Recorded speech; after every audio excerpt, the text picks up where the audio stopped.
ଆଜି ଖରାବେଳେ ମୁଁ ଗୋଟେ ଏମିତି ଜାଗାକୁ ବୁଲିବା ପାଇଁ ଗଲି ଯେଉଁଟା କି ବହୁତ ପୁରୁଣା।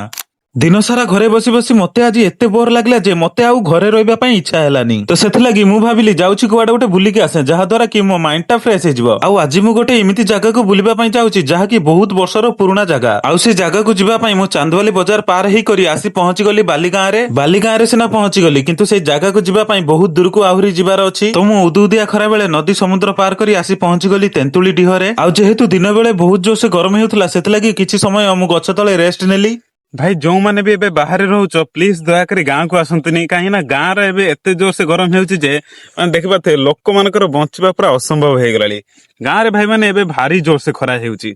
ଆଉ ଗଛ ତଳେ କିଛି ସମୟ ରେଷ୍ଟ ନେଇ ସାରିବା ପରେ ମୁଁ ଆସି ପହଞ୍ଚିଗଲି ଲୋକେସନ ଉପରେ। ତ ଭାଇମାନେ ମୁଁ ଆପଣମାନଙ୍କୁ ଗୋଟେ କଥା କହିବା ପାଇଁ ଚାହିଁବି, ଯେବେ ମୁଁ ଛୋଟ ଥିଲି ସେବେଠୁ ଆଜି ଯାଏଁ ଏହି ଜାଗାକୁ ଦେଖି ଆସୁଛି, କାହିଁକି ନା ଏହି ନଦୀ ପାର କଲେ ମୋ ଅଜାର ଗାଁ ଆସିବ। ଆଉ ଛୋଟବେଳେ ଏହି ନଦୀକୁ ପାର କରି ମୁଁ ମୋ ଅଜା ଗାଁକୁ ବହୁତ ଥର ମଜାମସ୍ତି କରିବା ପାଇଁ ଯାଇଛି। ତ ମୁଁ ବହୁତ ଦୂରରୁ ଗାଡି ଚଲେଇ ଆସୁଥିବାରୁ ମତେ ବହୁତ ଜୋରସେ ଗରମ ଲାଗିଲା। ସେଥିଲାଗି ମୁଁ ମଉସାଙ୍କ ପାଖରୁ ସାଙ୍ଗେ ସାଙ୍ଗେ ଗୋଟେ ଥଣ୍ଡା ନେଇ ଆସିଲି। ତ ଥଣ୍ଡାଟିକୁ ପିଇ ସାରିବା ପରେ ମୁଁ ଚାଲିଗଲି ଅନ୍ୟ ସବୁ ଜାଗା ଏକ୍ସପ୍ଲୋର କରିବା ପାଇଁ। ଆଉ ଆଜି ମୁଁ ଯେଉଁ ଜାଗାକୁ ବୁଲିବା ପାଇଁ ଆସିଛି ତାକୁ କୁହନ୍ତି ତିନିତର ଘାଟ। ତ ଆପଣମାନେ ଏଠିକି ଏବେ ବୁଲିବା ପାଇଁ ଆସିଛନ୍ତି କି ନାହିଁ ଆମକୁ ଟିକେ ଜଣେଇବେ ତି। ଆଉ ଆଜିର ଭ୍ଲଗ ଯଦି ଆପଣମାନଙ୍କୁ ଭଲ ଲାଗିଥିବ ଫଲୋ ଗୋଟେ ନିହାତି କରିବେ। ତ ଆଜି ପାଇଁ ଏତିକ, ରହିଲି ଫ୍ରେଣ୍ଡସ୍, ଜୟ ଜଗନ୍ନାଥ।